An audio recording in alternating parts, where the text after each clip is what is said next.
Let's just say that every month you're handed a raw dataset that needs to be formatted and made presentable for your entire team. Instead of repeating the same steps every month and risking missing a crucial step, Macros let you record those steps once and then automate the process with a single click. Before we dive in, you'll need to ensure the Developer tab is enabled on your ribbon. This tab is essential for accessing the macro recording and editing tools. If you don't see it on your screen, click on the three dots at the top of your menu bar. For Windows users, your interface may look slightly different from Mac users like myself, but the process remains largely the same. Under the Customize the Ribbon section, scroll to the bottom and check the Developer box. Hit Save, and the Developer tab will appear on your ribbon.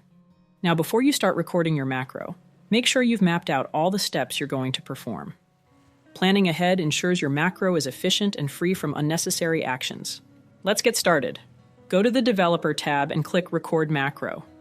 First, give your macro a name. If you're using a longer name, separate words with underscores, or write them as one continuous string without spaces.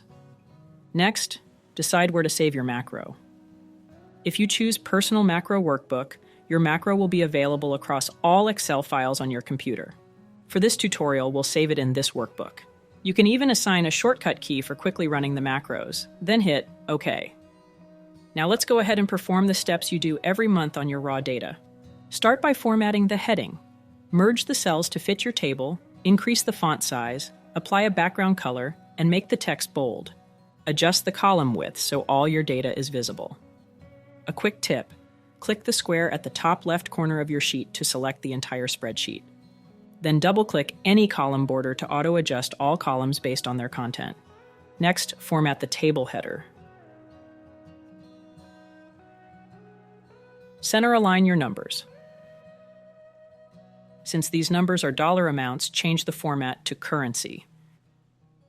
And then change the difference numbers to percentage. Add borders to your table for a cleaner look. Let's also apply conditional formatting to the difference column. We want to highlight cells with values below 0% in red. And there you have it. The next step is crucial: selecting your data table properly before inserting a chart. If you select your table by dragging your mouse, the chart won't update dynamically when you add new data to your table. Instead, click the Department cell, then hold the Shift key and press the right arrow followed by the down arrow. This ensures your selection remains dynamic and will expand as you add new rows. Once selected, insert your chart. Be mindful not to click outside the chart during recording, as this could hard-code the chart object name into your macro, meaning this will lock your macro to that specific chart, making it unable to work with new ones. You can now customize the chart's appearance to your liking. Once everything looks good, stop recording your macro.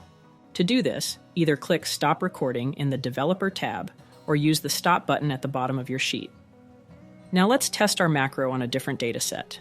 Go to the Developer tab, click on Macros, select your recorded macro, and hit Run. And just like that, all your formatting and calculations are automated. For even quicker access, let's create a button to run your macro. Under the Developer tab, select Button. Assign your macro to it, hit OK, and place the button anywhere on your sheet. You can rename it to anything for easy identification. Click the button, and boom, your macro runs instantly. Now, saving this workbook properly is essential. If you try to save it as a regular workbook, Excel will warn you that macros cannot be saved in this format. To avoid this, save your file as a macro-enabled workbook. When prompted, click No to the regular save, select the macro-enabled option, and then hit Save. Your workbook is now macro-enabled and safely stored on your computer. Thank you for watching, and happy automating.